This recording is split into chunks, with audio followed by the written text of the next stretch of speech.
Aqui nós temos 3 equipamentos diferentes, né? Para 3 condições diferentes dos pacientes. Então esse primeiro equipamento é um binível simples da linha de ventilação mecânica, né? Então, como foi demonstrado em aula, qual que é o diferencial? Ele é um equipamento pressórico, ele é um equipamento tem autonomia de bateria, então eu dependo da energia para o seu funcionamento. No caso desse equipamento, eu tenho um umidificador integrado, né? Outros modelos eu não vou ter um umidificador integrado, então eu uso um umidificador acessório. E aqui eu vou ter modos a pressão com frequência respiratória de backup, certo? Então eu tenho o modo espontâneo tempo, eu tenho o modo pressão controlada e tem os modos também que não são indicados para o paciente de ELA, como CPAP, modo espontâneo, que a gente não utiliza, tá bom? Então eu tenho aqui 2 níveis de pressão, o IPAP, que é a pressão inspiratória, e o EPAP, que é a pressão expiratória, né? Os parâmetros básicos aí que a gente costuma ajustar são esses: IPAP, EPAP, frequência respiratória, tempo inspiratório e os ajustes de sensibilidade, tá? Que aí vai depender de cada fabricante, né? Então, em alguns tem tempo de subida, em outros tem ciclagem, acionamento, são todos ajustes finos para a gente garantir uma ventilação mais confortável para os nossos pacientes, tá? A frequência respiratória é um dado extremamente importante para essa população. Por quê? Porque muitas pessoas que não trabalham com doente neuromuscular entendem que eu tenho uma fraqueza muscular, eu preciso incentivar esse paciente a respirar. Então eu vou deixar ele em respiração espontânea ou eu vou dar um backup muito baixo. E isso não é uma verdade, porque um dos objetivos da ventilação para eles é o descanso muscular. Então, por exemplo, durante o sono, eu garantir uma frequência respiratória adequada e esse paciente descansar e encostar nessa frequência é interessante, porque eu vou permitir um período que o paciente vai estar descansado, tá? Então, nesse equipamento eu vou ter os modos ventilatórios e vou ter alarmes mais simples, porque não é um equipamento de suporte à vida. Ele é um equipamento para qual perfil de paciente? Um paciente que acabou de ser diagnosticado, que começou a apresentar uma restrição leve, que começou a ter sintomas leves e que vai ter a indicação do uso noturno sem dependência, né? Obviamente que junto desse equipamento é ideal eu ter uma bateria externa, um no break, mas se eu não tiver, o perfil desse paciente tem que ser aquele que, se eventualmente acabar uma energia, aquela noite ele vai dormir bem, sem grandes prejuízos, certo? Aí a gente vem para uma segunda categoria de ventiladores, tá? E dentro de cada categoria a gente tem fabricantes diferentes, tá? Então trouxe esse que é da UL, né? Que o representante é a Gaslive. Esse daqui é o Estelar. Então aqui eu já tenho um equipamento um pouquinho mais robusto. Ele é um binível, ele é um suporte pressórico somente, só que ele tem outras características que diferencia desse equipamento. Então é um equipamento que eu já tenho autonomia de bateria, né? Então ele tá ligado na energia, mas se eu desconecto aqui, eu consigo manter uma autonomia de bateria, tá? Então, é porque a bateria dele tá 100% descarregada. Então aqui, para qual característica de paciente? É um paciente um pouco mais grave desse daqui. É aquele paciente que ele é completamente dependente de suporte ventilatório noturno e que ele começa a fazer o uso intermitente diurno, tá? Então ele é dependente noturno, não dorme sem. Se o equipamento dá algum problema técnico parar de funcionar, esse paciente ele não vai dormir. Aquele paciente tem uma ortopneia muito importante e ele faz uso em alguns períodos durante o dia para descanso, né? Então é aquele paciente que a gente fala que usa por menos de 16 horas. E aí quais características eu tenho aqui? De modos ventilatórios parecido com esse, então modo pressão controlada, espontâneo tempo, os modos que não são indicados, e eu tenho, por exemplo, nesse equipamento ventilação com pressão com volume assegurado, né, que a Alessandra falou na aula dela, o AVAPs, IVAPs, que para alguns pacientes é uma estratégia que é bem-vinda, né? Qual que é a diferença? Quando a gente ventila a pressão, a gente não sabe, não garante um volume, né? A gente está entregando uma pressão, o volume é consequência, né? Então, os modos aí que a gente fala que tem garantia de volume, a gente pré-determina um volume alvo e aí eu trabalho com 2 níveis de pressão inspiratória, então eu coloco uma janela e o equipamento tem um algoritmo que ele vai buscando a pressão mais adequada perto que gera aquele volume alvo, tá?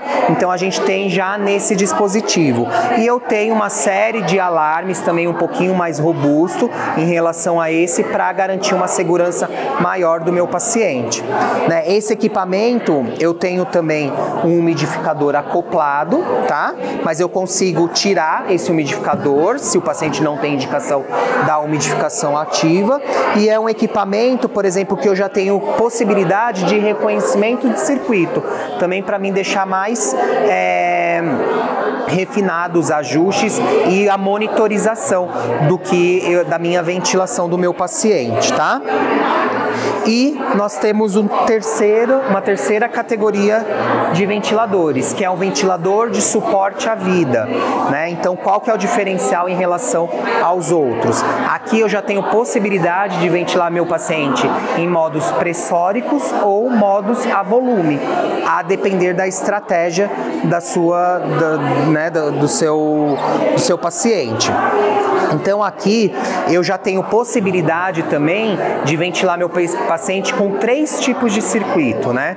Para alguns modelos. Então eu tenho capacidade de ventilar com circuito passivo, com válvula de fuga, circuito ativo, com válvula ativa e circuito duplo, ramo inspiratório e ramo expiratório, que também vai depender da sua estratégia ventilatória, né? Aqui eu também tenho a questão do reconhecimento do circuito, que vai deixar a minha ventilação a monitorização mais fidedigna, né? E ele é indicado para qual perfil de paciente? Para o paciente com uma dependência superior a 16 horas, né? Então é aquele paciente que faz uso noturno, diurno, né? E tem uma dependência alta da ventilação. Aqui também eu tenho indicação de ventilação invasiva, assim como esse intermediário, mas foi aquilo que eu falei na aula. Quando a gente faz indicação da tráqueo dentro da evolução natural da doença, a gente entende que o paciente chega no momento de traqueostomia, aquele paciente muito grave que é dependente total de ventilação. Se ele é dependente total de ventilação, ele tem que estar nesse equipamento, tá? Ele suporta a não invasiva, mas para casos diferenciados, que são pacientes traqueostomizados e que não são dependentes completamente de ventilação, tá bom? Todos os equipamentos têm tecnologia para leitura, para monitorização, né? Então o IUL eu tenho como colocar um cartão de memória para baixar os dados. Aqui o Estelar eu tenho como conectar um USB e o Astral eu tenho como conectar, que vem do fabricante, um modem, né? E aí o paciente, as informações do paciente vai para uma central, para uma nuvem, e aí eu consigo fazer essa monitorização remotamente, tá?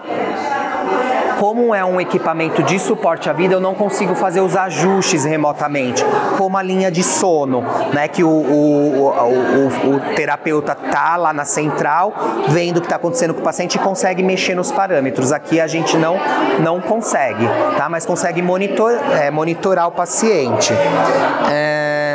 Todos os equipamentos também vão ter filtros, né? Além do filtro, que a gente pode usar filtros de saída a depender da indicação. Por exemplo, esse equipamento eu não posso usar um filtro aqui, porque eu tenho um modificador acoplado, assim como esse. Mas a gente tem filtros aqui, né, na parte posterior. Então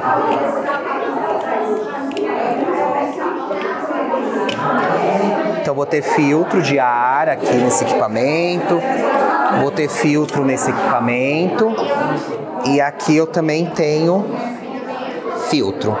tá?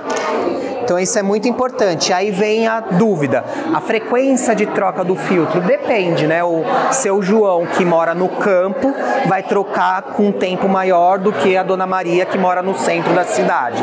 Então é importante a gente estar sempre checando a sujidade desses filtros, né? Normalmente, por exemplo, esse filtro, ele é reutilizável. Então você vai tirar a poeira, lavar, secar bem e voltar a utilizar. Esse daqui já é descartável, assim como esse. Então eu vou observar a sujidade e descartar de acordo aí com a necessidade de cada indivíduo, tá?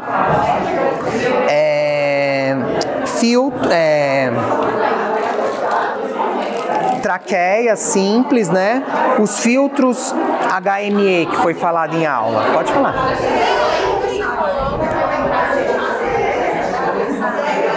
É água. Então, normalmente os home care, os pacientes têm acesso à água destilada, né, que você coloca.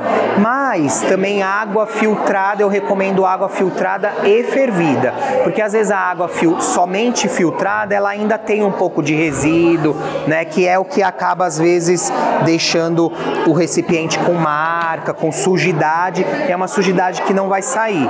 Então eu recomendo, se for utilizar água filtrada, pegar água filtrada, ferver essa água para estar utilizando, né? Paciente que usuário noturno encheu o reservatório até o máximo, normalmente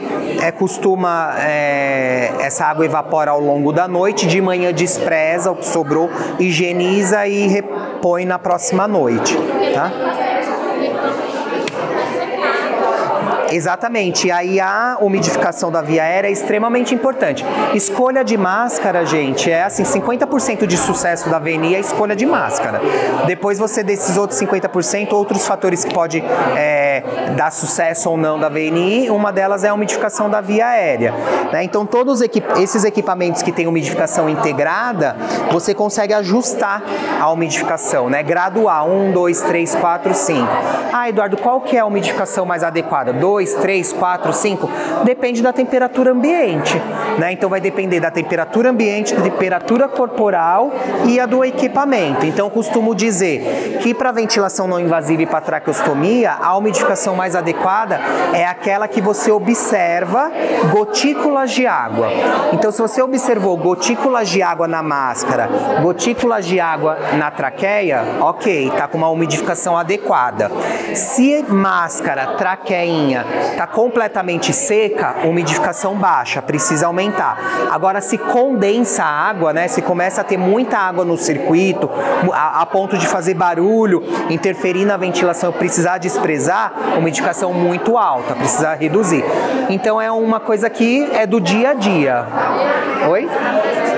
Ajusta no aparelho, você ajusta no aparelho. Nesses modelos que a gente tem umidificação integrada, certo? Tudo bem, gente, em relação aos equipamentos? Tá? Agora, em relação à máquina de tosse. Então, máquina de tosse, assistente mecânico de tosse. Hoje a gente tem alguns modelos no mercado, né? Quais são os modelos? O Onyx, que é uma máquina nacional. Nós temos o EOV 70, que é uma máquina que está entrando agora no mercado. Nós temos o Kalus, que é um equipamento italiano. Nós temos ainda o E70 da Philips, mas que infelizmente ele foi descontinuado. Então são esses os principais. Temos o Comfort Coffee, que é uma máquina chinesa que a gente ainda encontra no mercado, tá? O funcionamento de todas as máquinas são o mesmo, né? Então ele trabalha com pressão positiva e pressão negativa. E os ajustes, eles também são bem parecidos. O que vai diferenciar um equipamento do outro é a performance do equipamento mesmo, tá? Então, por exemplo, o Onyx. Ele é touch, então sempre que eu for mexer nos parâmetros, eu preciso destravar ele. Então eu seguro o cadeado e aí eu venho no configurar. Opa! Ele vai abrir a janela de configurações. Então assim, os equipamentos eles são muito fáceis de serem manipulados, assim, não tem muito erro, tá? Você conhecendo o princípio básico da máquina, você vai conseguir manejar qualquer equipamento. O que vai diferenciar às vezes é para travar, destravar, que tem um segredinho, uma coisa ou outra, tá? Então eu tenho duas formas de trabalhar com a máquina. No modo manual, onde eu vou ter a alavanca para controlar o tempo inspiratório e o tempo expiratório, e eu vou ter o modo automático. Vocês viram que quando eu passo para o modo automático, eu habilito os ajustes de tempos, certo? Então, eu vou ter pressão inspiratória e pressão expiratória. Então, eu seleciono, aumento ou diminuo, tá? Então, aquilo que eu falei em aula, na literatura, pressões inferiores a 40 centímetros de água não são eficazes na remoção de secreção. E eu costumo trabalhar com pressões simétricas, tá? Pressões iguais.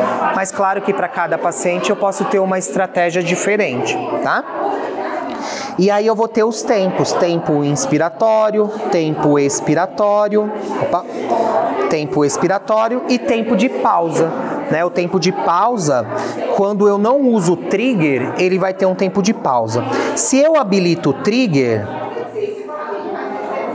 esse equipamento ele vai manter a pausa, porque o trigger é sempre no primeiro ciclo.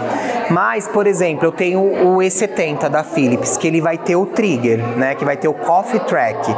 O que é isso? É um disparo. Então, a máquina ela está no automático. Quando eu inicio a máquina, nada acontece. Quando eu coloco a máscara no rosto do paciente ou na traque, o paciente dispara, o equipamento faz o tempo inspiratório e o tempo expiratório, tá? Diferença, no E70 ele vai fazer o disparo para cada ciclo. Aqui no Onyx não, ele faz o disparo no primeiro ciclo, porque ele tem como eu também programar a quantidade de ciclos. Então, se eu coloco 9 ciclos, ele vai disparar no primeiro ciclo com o esforço do paciente, o restante dos ciclos ele vai fazer no automático, tá? Então tem esses pequenos detalhes entre os equipamentos, tá? Que conforme vocês vão usando e se familiarizando com o equipamento, vocês vão reconhecendo. Em relação aos tempos, eu também uso o tempo inspiratório um pouquinho maior do que o tempo expiratório, mas também vai depender da estratégia, tá? Porque no meu raciocínio clínico eu procuro colocar os parâmetros do equipamento para chegar mais próximo de uma tosse fisiológica. E na tosse fisiológica é isso, a gente tem um tempo inspiratório maior do que o tempo expiratório.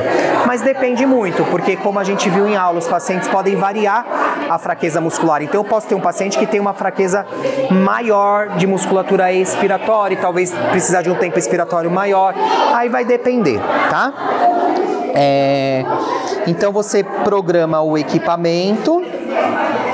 Depois de programado, como que você usa o circuito? Então, sempre eu vou usar um filtro de barreira, tá? O filtro de barreira, ele pode ser proximal à máquina ou proximal ao paciente. Qual que é a diferença?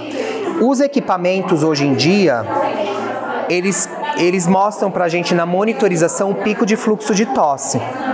Então, na sua avaliação de eficácia da máquina, observa se o pico de fluxo de tosse do paciente ele é maior com o filtro distal ou proximal. E aí você passa a usar o filtro onde o pico de fluxo de tosse for maior, tá? Outra informação importante, se eu tenho um paciente muito secretivo, se eu usar proximal, na explosão, ele pode sujar o filtro. E aí é um recurso que não é tão barato para você estar trocando o filtro a cada vez que for utilizar o cough, que os pacientes usam muitas vezes ao longo do dia, tá? Então, isso é importante. Mas sempre utilizar o filtro até para a gente evitar a infecção cruzada e acabar infectando o equipamento num quadro agudizado do paciente, tá? Depois eu vou usar uma traqueia e depois eu vou utilizar um conector de 22. O conector de 22, ele vai me possibilitar o uso de forma não invasiva em máscara, assim como de forma invasiva na traqueostomia. Na traqueostomia eu vou utilizar um extensor ou um catéter mount ou aquelas traqueias que vêm junto do filtro, tá? Uma dica prática do dia a dia, tem alguns modelinhos de filtro que eles vêm com essa traqueia, e essa traqueia ela conecta uma na outra, e aí eu costumo reservar essas traqueias para o paciente e costumo usar 3, eu também não posso aumentar muito o espaço morto, porque se aumento muito o espaço morto, vai mudar aqui em relação às pressões. Então eu costumo utilizar 3 para evitar de sujar a grandona, né? E aí eu só lavo as pequenininhas. Terminou de usar, coloco uma luvinha aqui para isolar, mantenho a traqueia ali e está à disposição do paciente usar toda vez que ele achar necessário. Para o paciente traqueostomizado é muito legal, né? Eu tenho relatos de pacientes que eram traqueostomizados que não conheciam a máquina da tosse, e os pacientes eram aspirados 20, 30 vezes por dia. E depois que foi indicada a máquina da tosse, o paciente passou a usar 3, 4 vezes a máquina da tosse por dia e sem nenhuma aspiração. Porque a máquina ela é mais eficaz no gerenciamento de secreção, né? Ele consegue trazer essa secreção, né? Porque a gente sabe que a aspiração ela só pega ali, né? Na carina é ali que pega e logo depois o paciente está fazendo ruído, saturação está baixando, aí, né, fica fazendo todo momento. Então no paciente traqueostomizado é isso, tá? A forma como é feito o Coffee Assist também é muito importante, tá? Então o paciente pode fazer sentado ou deitado, só quando a gente faz de forma não invasiva, eu vou colocar no rosto do paciente, obrigatoriamente eu preciso fazer uma sequência de ciclos sem tirar a máscara do rosto do paciente. É muito comum eu ver, às vezes, o profissional, olha, a máquina não está sendo eficaz para o meu paciente. Deixa eu ver como que você faz. Aí vai lá e tira. Vai lá e tira. Não, eu preciso colocar a máscara no rosto do paciente, pressão positiva, negativa, positiva e negativa, positiva e negativa. O equipamento ele vai carreando secreções até a secreção chegar na cavidade oral e eu conseguir aspirar ou o paciente cuspir ou o paciente deglutir, tá? Então isso é muito importante. Normalmente, quando você lê o manual das máquinas ou quando você vê 3 sequências de 6 ciclos, né, para fazer a higiene. Isso vai bem no dia a dia do paciente, né, nos quadros basais dele. Obviamente que quando esse paciente agudiza, quando ele está mais hipersecretivo, eu posso fazer mais ciclos, eu posso fazer mais sequências, desde que eu respeite a fadiga do paciente, tá? Intercalar as sequências para paciente mais grave, intercalar a sequência do coffee com ventilação, então isso é muito importante. E a mesma coisa no paciente traqueostomizado, né? Encheu o peito, tossiu, encheu o peito, tossiu, né? 6 ciclos. E aqui também vai uma dica prática. Sempre quando eu vou fazer na cânula de traqueostomia, encheu, tossiu, no final da ex, eu dou uma leve retirada para mim criar um vácuo e a secreção correr, porque senão a secreção fica subindo e descendo e ela não vem para a traqueia, tá? Então isso é uma dica prática que a gente, no manejo ali do dia a dia, a gente vê que funciona melhor. A mesma coisa. E aí, né, quando a gente estava falando dos exercícios para a máquina de tosse, então muitas vezes, às vezes o plano de saúde ou o profissional, eu não vou indicar um equipamento só para tosse, né? Não vou indicar, ou o plano de saúde não quer disponibilizar para o paciente porque vai usar só para tosse. Então a gente procura otimizar a máquina de tosse para exercícios de insuflação passiva, para exercícios de expansão pulmonar. Aí eu utilizo só a pressão positiva. Então eu posso fazer no modo manual, por exemplo. Eu posso fazer no modo manual com pressão positiva, tanto máscara quanto traqueostomia. Enche fundo do peito. 1, 2, soltou. Exercícios de insuflação passiva. Na máscara a mesma coisa. Enche, enche, enche, soltou, tá? É possível fazer empilhamento? Também. Puxa e prende, puxa e prende, puxa e prende. Soltou. Na tráqueo não, porque a gente não tem a glote para fazer isso. Você vai sentir que já foi suficiente. Como eu vou sentir? Observando o tórax, porque aqui eu não tenho a mão no ambu para sentir a pressurização do ambu.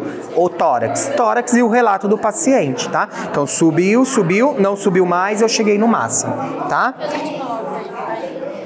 Eu costumo, para exercícios de expansão, eu costumo usar 40 de pressões, eu não uso mais do que isso. Agora, para tosse, por exemplo, vocês acham que eu uso uma pressão maior para um paciente de não invasivo ou para um paciente de tráqueo? Pressões maiores que 40. Para qual perfil de paciente? Como? Não, para o paciente da tráqueo, porque eu tenho resistência da cânula. Entendeu? Então, por exemplo, eu tenho, assim, a gente está falando sobre esclerose lateral amiotrófica, mas a gente tem doenças pediátricas neuromuscular que a criança às vezes tem a complacência maior, a via aérea é muito estreita, curta, tem uma resistência maior, às vezes eu uso pressão maior.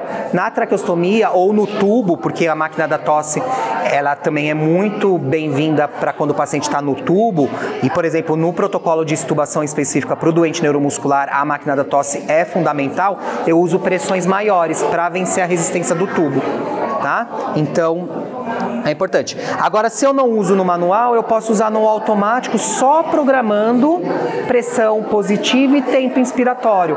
Eu posso programar no automático para a família fazer, né? Como a família não tem noção de fisiologia, de mecânica respiratória, é perigoso eu passar para ela, olha, faça enchendo aqui na alavanca, né? Eles não vão saber o limite, né? Não vão ter esse discernimento. Aí eu consigo programar no automático, né? Com um tempo determinado que eu avaliei o paciente e também otimizar a máquina.